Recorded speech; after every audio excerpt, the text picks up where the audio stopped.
So I think about 100% of the people wanted to see the process. So here's the video of the full Super Cuda build back in 2009.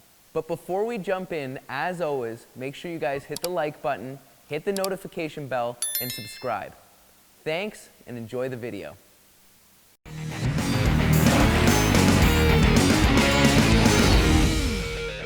Well, over the last 10 years right here on Dream Car Garage, we've always restored great original cars. Occasionally we threw in a factory race car just to show you how those were done. Well, let's face it, Restomods are here to stay. Over the last couple of years, it's become a very big part of car culture, and we're going to try and build the ultimate Restomod.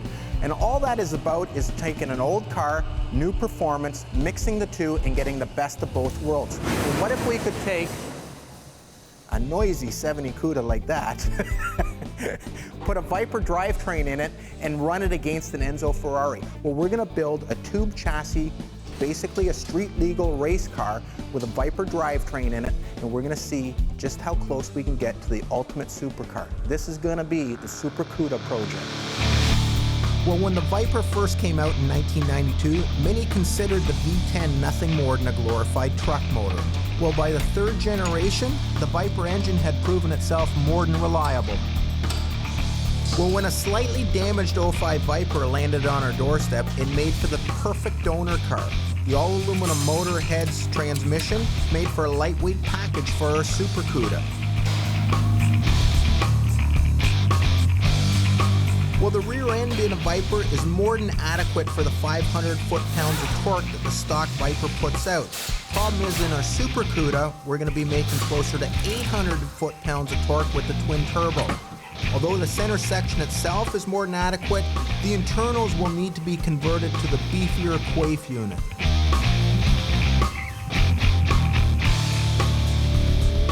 With today's modern supercars evolving with more and more horsepower, take the MC12 today, the Enzo, and of course the Bugatti Veyron, making 1,000 horsepower with 4 turbo units in a V16. In order for the Super Cuda to compete with any one of these supercars, we're really going to have to up our game. I got a chance to drive an FXX a couple years ago at Mosport, and ultimately that is what we want the Super Cuda to perform like. Is it possible for Legendary Motorcar to think they can compete with the Ferrari FXX? Well, obviously the guys at Legendary Motorcar have been hard at work on the Super Cuda project, and the first aspect of building a car from scratch is obviously the chassis. Well, the chassis, unlike just building a roll cage, is a lot more involved than just adding some safety equipment to the interior of a stock hot rod or race car or whatever it is. The type of tubing that we're generally using is going to be a chromoly tubing, strong tubing. We're going to use anywhere from 1.5 to 1.75 inches, and wall thickness is 0.95. As far as how we're going to set this up, obviously we want to have the chassis as close to the engine as possible. That'll allow us the longest A-arm later, and we want it as rigid as possible. The restrictions in the front are basically the engine and trying to package everything in there. The rack, the radiator, the intercoolers. Well, one of the hallmarks to a good chassis is actually rigidity. The more rigid the chassis, the more the suspension can do its work, the more controllable everything is. One of the ways to get a chassis rigid, if it were a race car, is to have a huge section depth here. So the bars would be up here. The problem is, for a street car, it's not practical. This car, we don't want any cage in this area. We want it easy to get in and out of the car. It is a street car. So how do you make the chassis rigid? You do it with a backbone style. Colin Chapman was the first one to design this. Underneath all this sheet metal, you can see all the tubing here that's triangulated, and it's got a really nice section depth here. It's probably almost a foot deep here. And we're also using a really deep rocker. We're using a 6x2 inch piece down here that's 6 inches deep, and then it tapers. And at the rear part of the car here, you can see the different types of tubing. We're using square tubing, rectangular tubing, we're using some smaller tubes down to 1 inch. The whole idea here is to make the chassis as rigid as possible, but as light as possible. So all of these here are dependent on location, how much strength we need, the suspension pickup points. You want to make sure they're backed up really well. And again, we're restricted by the rear end here. How far can we move the inner tube for the lower suspension pickup point? We want it as close to the rear end as possible so we can have the longest arm possible. Therefore, the camber curve is as good as it can get.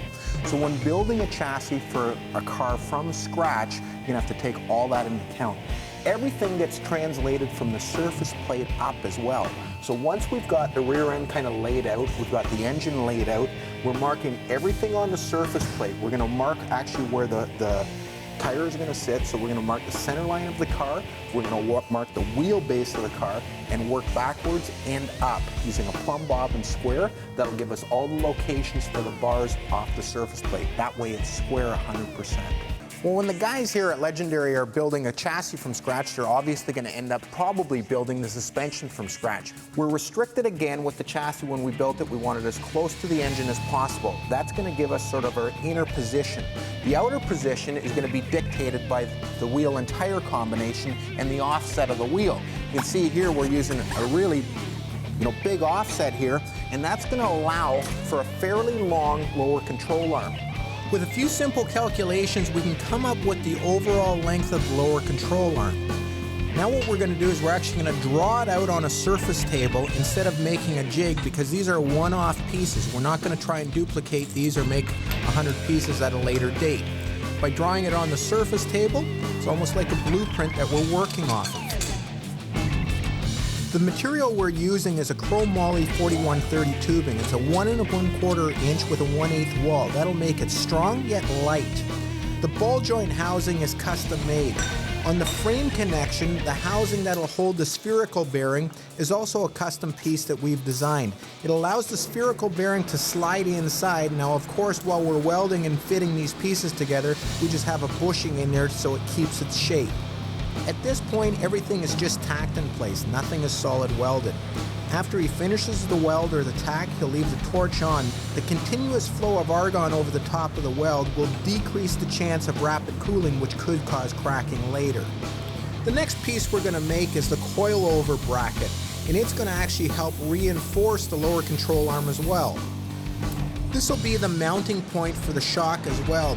And what we're trying to do is keep it as far out or towards the center line of the wheel.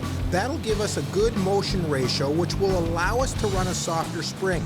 Then we'll control everything with a really good shock absorber.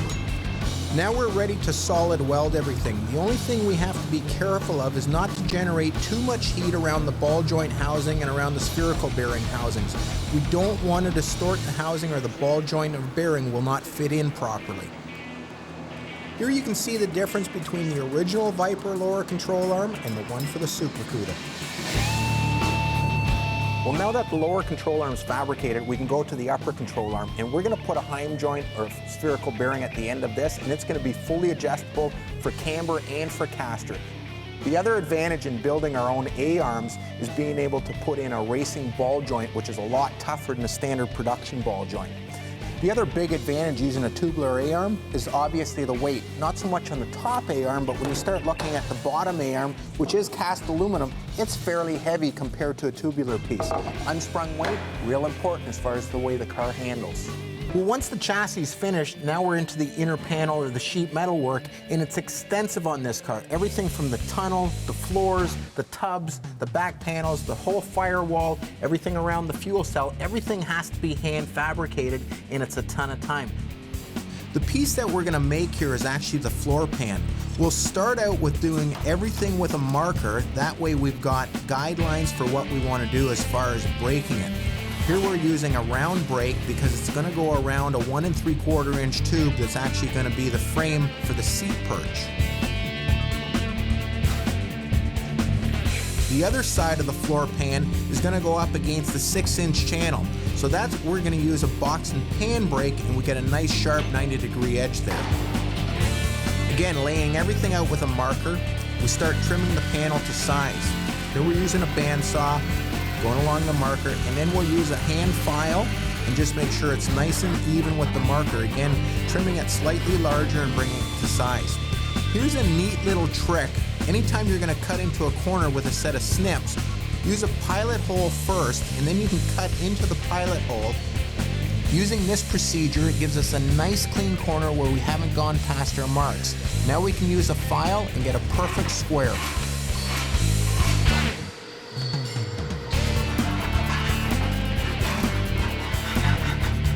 Same thing goes if you're going to do a radius. Here we're using a template. We got a nice round circle, and we're going to cut down to it. We'll start by drilling a pilot hole. We're going to open up that hole big enough that we can get a green leaf punch in there. And then we just quickly snap it through, and we've got a nice round radius that we can use the tin snips to cut down to. Anytime you're using tin snips, you're going to probably distort it slightly, so you can use a hammer and dolly to just make sure everything's nice and flat again. After that's done, you're going back to the file. On the bottom here, we actually have to step down the panel for another panel to sit over top of it. Here we're going to use a bead roller, carefully going along the line that we've scribed earlier, and we've got a nice finished product here. Now we're just going to degrease the panel, make sure there's no residue left on it, pull the protective plastic off, ready to go. Well, the irony of making this piece is it's going to end up in the recycle bin, because we're going to actually make this in carbon fiber. We took a mold off this piece here, then it gets scrapped. Carbon fiber, lighter than aluminum. A couple of weeks ago, we showed you how to make a tool for that carbon fiber floor pan for the Super Cuda. Well, when we have carbon fiber issues, we go to the guys that really know what they're doing. Larry Holt at Multimatic. Okay, talking about carbon and the manufacturing of carbon, yeah, there's a big difference between what you'd call a static carbon and structural carbon. First of all, I'd put it straight that carbon fiber is truly an amazing material. If you look at aluminum and steel, aluminum is generally understood to be 1/3 the weight of steel, but it's also 1/3 the stiffness of steel. So really it gives no advantage. Carbon is really the only material that you can utilize that has significantly higher stiffness and strength than steel and aluminum while being lighter, which makes it really quite a special material. But to manufacture it properly as a structural material, you have to go through, there is a process and equipment that's required to do that properly, which is really not that widespread. The way we make the part is to take the tool now that we built this tool, and we laminate this material, which is a carbon fiber pre-preg. It's, in this case, a carbon fiber weave, just like the jacket or shirt you're wearing. It's woven in the same way, just from carbon fibers, with about a 38–40% epoxy content actually rolled into it. This gets cut out into shapes on a 2-axis kit cutter. So we make all the shapes automatically cut out, automatically nested for optimal material. And we get those shapes, and then we laminate those into those single-sided tools. Once we have 2, 3, or 4 laminates laid in, and it's very dependent on the directional. This is a directional, what they call an anisotropic material. It's in different directions. We have to lay it in the right orientation. We then, once that's laid in, we put in something called a breather layer, that white material, which allows, once we pull a vacuum, that allows us to pull an even vacuum all the way through it. And then once that's on, that breather layer, we then put the plastic bag on, and it has to be sealed off all the way around, because once we have the bag on and it's sealed, we pull a vacuum on that, and that bag is what pulls all the carbon fiber material down hard onto the tool. Now that's pulling it down with just 1 atmosphere of vacuum. To get a really consolidated structural part, we then put it in the autoclave, where we push the pressures up to, say, 100 psi and 250 degrees. And that's what ultimately pushes it all together and cures the resin. Well, anytime you're going to mount a set of monstrous tires like this on any e-body, a 345, 35, 19, you're going to need a ton of space. Let's face it, even with a tub, mini tub, big tub, really doesn't matter. The wheel lips are going to come into play. Let me show you on this little Camaro Pro Touring car that we're doing exactly what I mean. Well, this little Pro Touring Camaro that we're just finishing off has an awfully big tire already. It's a 295/18. It's a 45 series tire. This car has a set of mini tubs. If you look at it, nice wide tire, compare it to this, not even close. There just isn't a chance of fitting this thing underneath there. Well, on the Cuda, it's the same thing. We've made a great big tub, but we still need as much clearance as we can on the wheel well, and we need it strong. We can't cut this lip right off, or it becomes fairly weak. If you have a look here, we've left the lip here. We've got enough clearance, but you'll see how tight it is. Have a look underneath here. Well, we're going to borrow a trick that Lamborghini, Ferrari, AC Cobra all used. They put a wire inside the lips of their fenders and quarter panels, and then they rolled the lip around it. Did 2 things. Gave you a lot of clearance here and also made the panel super strong. Let me show you how we did it. The first thing we do is start with a tape measure and actually measure the entire wheel lip. Then we'll use a cutoff saw. We're using a 3/16 mild rod, so it's nice and easy, or relatively easy to bend. We'll start with the inside edge of where the wheel tub actually meets the quarter panel. A lot of times we're just looking for shapes around the shop that mimic the actual shape of the wheel well. Then we'll use a marker. We know where we have to make a 90-degree bend. Here we'll put it in the vise, and we'll finish it off with a hammer. Now we've got the shape that mimics the bottom of the rocker. Here we'll put it back in the vise, and using a soft hammer again, we'll start to get the bend going. Then we'll use a pyramid roll, and if you look at the end of a pyramid roll, there's usually grooves cut in it. It's specifically to run the wire through.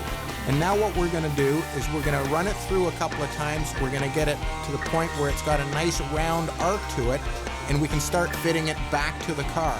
You can see it doesn't have enough of a radius, but here we do it literally by hand and by eye, and just keep working the rod until it has the same shape as the opening of the quarter panel.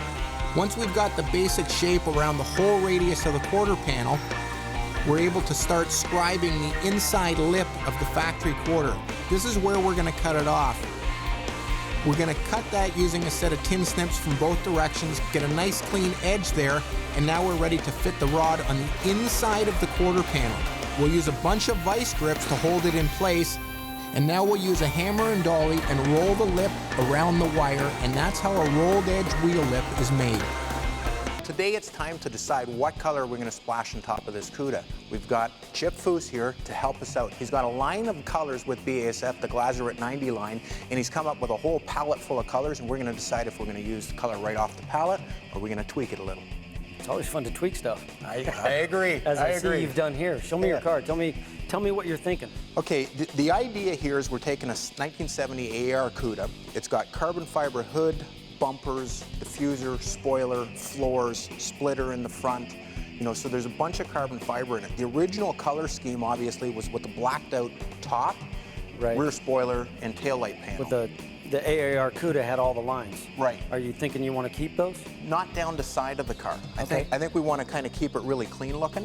One of the things I'm thinking we could do is, since you don't want the AAR Cuda graphics down the side, maybe we do it linear with the car where the fender is going to be that gray, but then we can have a bit of the carbon showing, come in with another gray stripe, carbon gray, and pull it over maybe 8 to 10 inches linearly where we get that AAR Cuda graphic, but it splits the carbon from the gray. So that's kind of the theme. The other thing is the car's got to be practical. I mean, we want to do 200 miles an hour. It's not just going to be a show car. That's practical. That's practical, exactly. So the powertrain's there, the aero stuff we've built. You've done some phenomenal work here. It looks great. Yeah. First thing I'm gonna do is just work on our detail of how that front hood could go. Okay. And you know, whether that's gonna be carbon or not. And I can show you kind of what I was thinking there. I'm not gonna get too crazy with the sketch, but all I'm doing first is just laying out a couple different ways it could go. If we're doing that matte color, then all the gray and all the carbon is gonna be matte. Okay.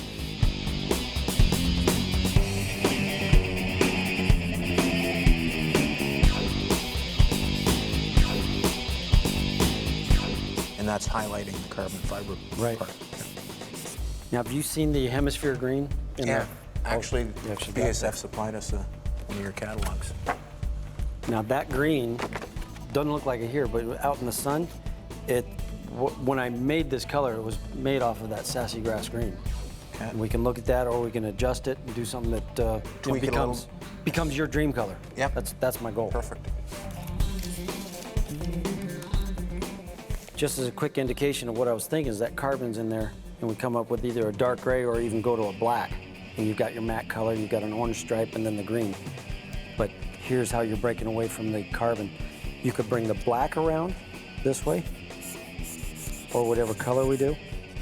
Oh, I see, okay. Yeah. Come around. We'd lose this totally here then, right? Yeah. It would come black just to the edge the way Yeah, if that's where the panel is here, the front edge where the grill is in here, I'd bring some green around instead of bringing that color down. Because you're going to have green bumper for sure. You're going to have green bumper. Yeah. I'll draw it both ways, and we can, you don't know if it's right or wrong until you see it.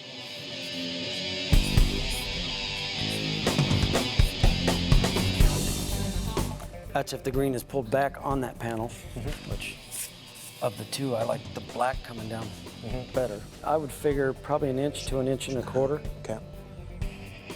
Maybe even, yeah, I think I'd pull it down in here. And then you can play with, instead of keeping that just a real sharp corner there. Just pull it around. Yeah, what I would do is look at the profile of this fender and how that corner rolls. Yeah. Bring it in here, and then not rolling back and going to that, but roll on the side into it. Here's what I'm saying, you can run that stripe on the flat and leave that little edge so it'll catch a highlight. Yeah. So this And would then be, that'll be this would be the pinstripe. orange pinstripe and then the gray inside of it.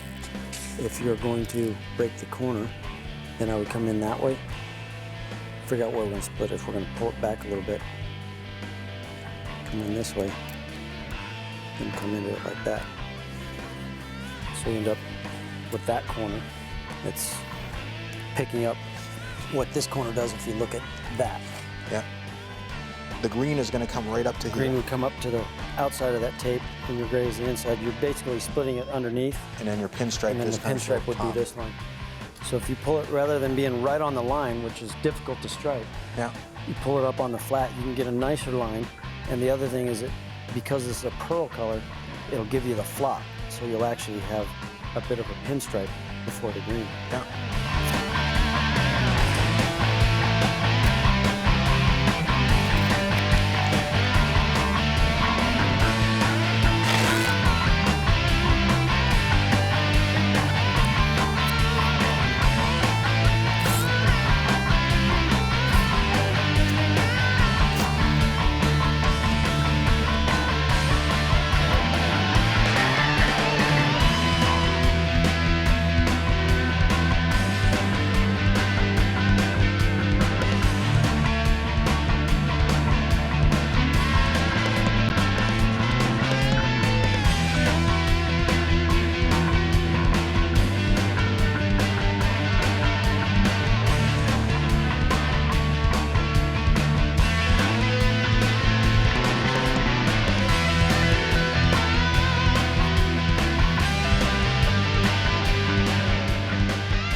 Just incredible.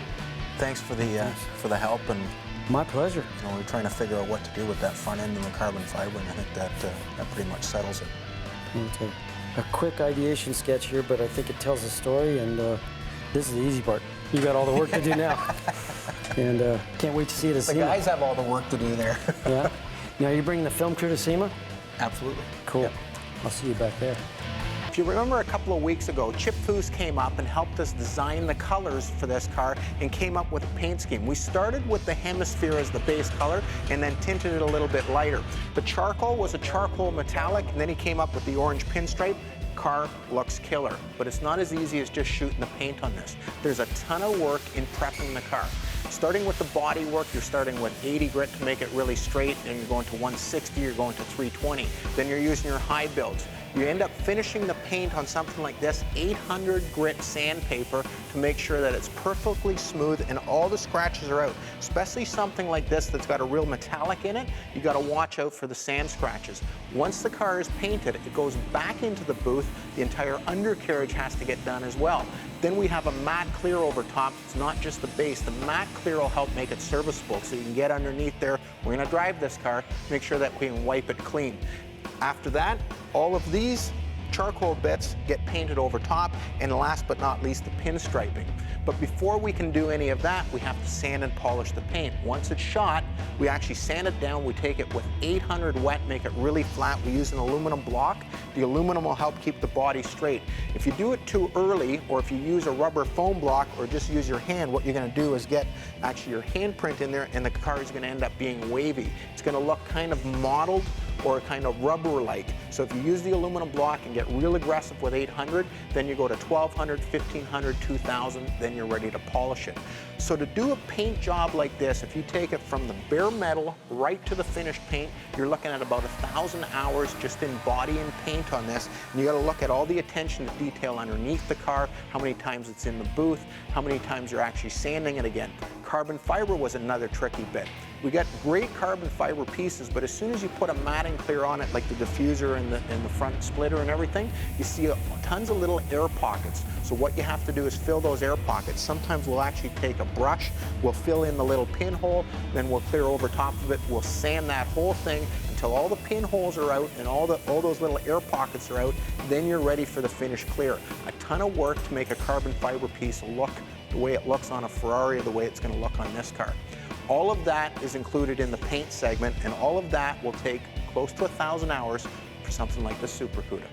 Because the Super Cuda has to go around a racetrack as fast as any modern supercar, shocks become an important part of the equation. They're also probably one of the most misunderstood parts of the suspension package. Larry Holt at Multimatic not only supplied us with the shocks, but he'll tell us the difference between shocks, springs, and how important these things are to making a car really work. Okay, I think it's important if we're talking about shocks. We're going to talk about shocks. We're going to talk about the dampers that are on the Super Cuda, which is the same dampers we got here. But before I talk about dampers, I think it's important to explain that really the damper is kind of a secondary device on the car. The primary suspension device is the spring. The way I can prove that to you is if you take the spring off of a car, it'll just fall to the ground. The spring is what keeps it up off the ground. The damper is a secondary device. You can remove it from the car won't fall to the ground, but it won't be controlled in any way. This damper, what it does is control the motion of the vehicle on its spring. And it does that really by moving oil around a piston. The damper generates a force in response to how fast the shaft is moving. The spring on the car only generates a force in response to how far it moves. So they're very different devices. This is exactly the same kind of shock that we put on the Super Cuda. It's a two-way adjustable damper, and it's been matched exactly for that car. The way we match that to the car, there's a number of different ways we do it. One of the ways we do it is with a four-post rig. What the four-post rig does is we can put the car on the rig, and we can actually shake it vertically up and down, or with a pitch motion, or with a roll motion, or with a warp motion. And we can match the springs to the car and match the damper to those springs. That allows us to tune this damper exactly for the vehicle. Once we know what the vehicle needs, we can actually take these apart and tune the innards, the inside parts of the damper, so they exactly match what we need to have. We then put it on a dyno, an individual single corner rig, where we run the shock through a number of different velocities and can measure the force output. Once we then verify that's where it needs to be, we have these fine adjusters on it, in this case this blue knob, like on the Super Cuda, for compression damping, which is how we adjust the force for when it goes in, and the red knob for rebound, which is adjusting it for the force when it comes out. And with these fine adjusters, we can actually take the car to a track and run it around and tune it until it's exactly right. Well, the guys have been working day and night literally for the last 3 weeks. The car's finished now, the reliable truck's on its way, it's going to get loaded up, and hello Vegas.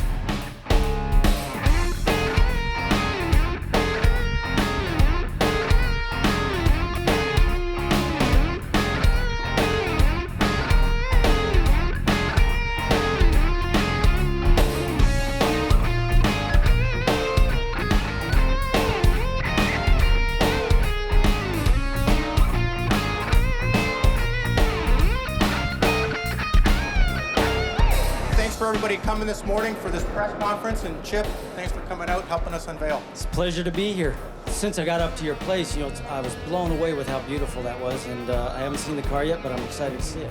And we had some ideas on what we wanted to do, and we thought we'd call our friends at BASF and put us together.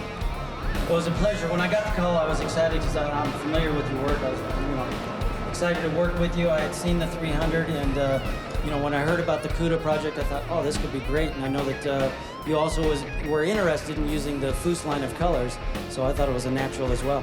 We had some real you know, definitive ideas on what we wanted as far as performance. We built our own chassis, we did our own suspension.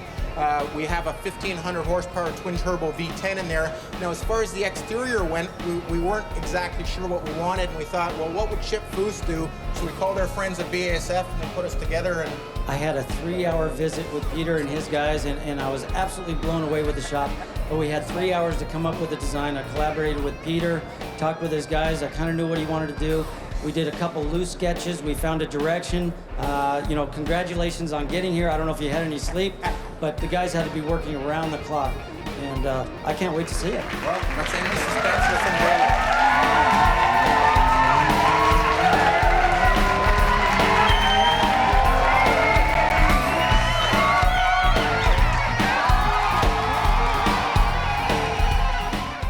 Is there anything that you guys would have done differently while building the Super Cuda? If so, let us know in the comments below. Have an old dream car garage or LMC segment that you want to see revived? Let us know. To check out the Super Cuda on the track, go to the video on the screen now.